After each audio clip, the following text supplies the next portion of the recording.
Nachagiri TV news. Toopran hospital గతంలో కేసీఆర్ గారి ముఖ్యమంత్రిగా ఉన్నప్పుడు 50 బెడెడ్ హాస్పిటల్ని ఇక్కడ నిర్మాణం చేయడం జరిగింది.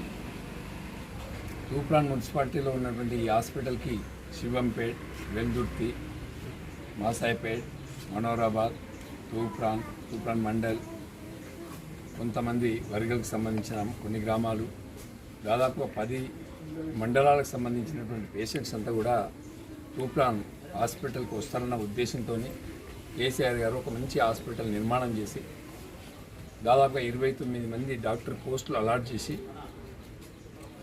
ప్రజలకు అందుబాటులో పెట్టి హరీష్ రావు గారు హెల్త్ మినిస్టర్గా ఉన్నప్పుడు ఎవ్రీ వీక్ మానిటరింగ్ చేసి టెలికాన్ఫరెన్స్ పెట్టి హాస్పిటల్ ఒక దేవాలయం లాగా ఉండాలి, వచ్చే పేషెంట్లు కూడా ఆరోగ్యంతో బయటకు వెళ్ళాలన్నటువంటి సంకల్పంతో కేసీఆర్ గారి హాస్పిటల్ నిర్మాణం చేశారు.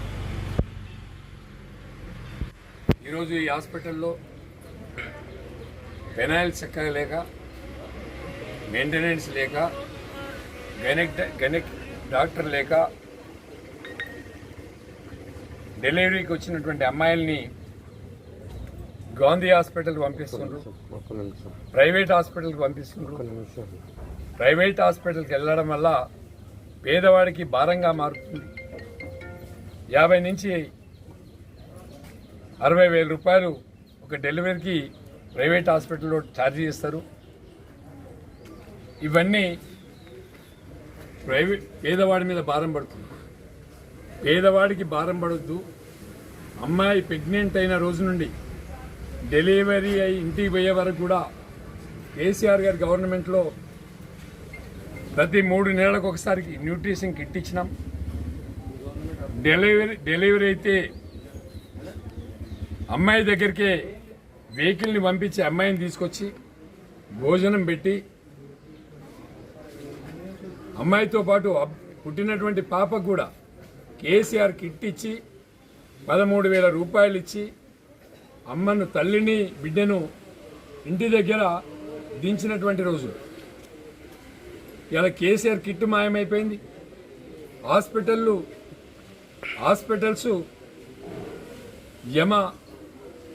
హాస్పిటల్ అయిపోయిందంటే యమలోకంలాగా తయారైపోయింది.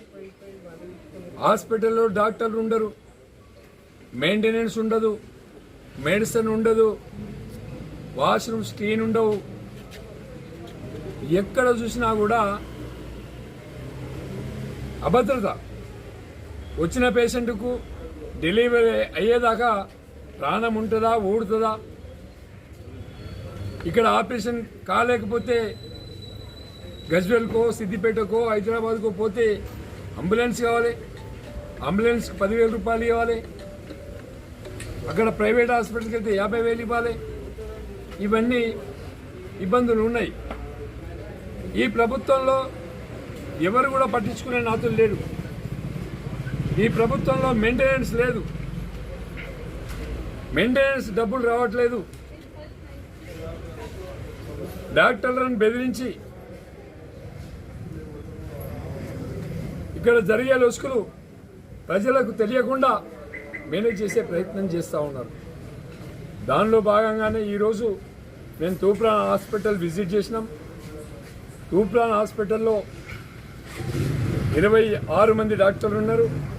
ఈ రోజు నుంచి every time, any time 9 members doctors attend చేసి ఉండాలి. దానిలో హార్ట్కు సంబంధించిన కానీ, గైనిక్ కానీ, హార్ట్తో కానీ, న్యూరో కానీ, గ్యాస్ట్రాలజీ కానీ, వీళ్ళందరూ కూడా డాక్టర్లు అందుబాటులో ఉండాలి. జనరల్ మెడిసిన్ కూడా అందుబాటులో ఉండాలి. మెడిసిన్ అన్ని కూడా అందుబాటులో ఉండాలా, సక్రమంగా పనిచేయాలా అని చెప్పి సూపరింటెండెంట్ గారికి మాట్లాడడం జరిగింది.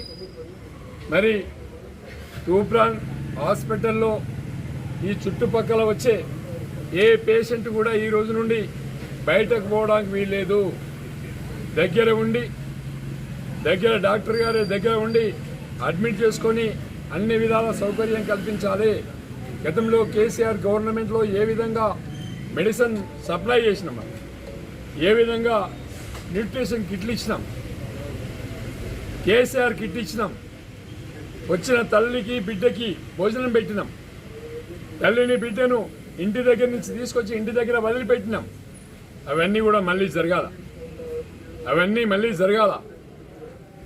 గౌరవ ముఖ్యమంత్రి రేవంత్ రెడ్డి గారికి విజ్ఞప్తి చేస్తున్నాం. మైకు పట్టుకుంటే మాట్లాడడం కాదు, మైకు పట్టుకుంటే బూతులు తిట్టడం కాదు. నీకు బాధ్యత ఉంది. నువ్వు ఒక ముఖ్యమంత్రివి. ఈ రాష్ట్రంలో ఏది జరిగినా నిన్నే తప్పుపడతారు.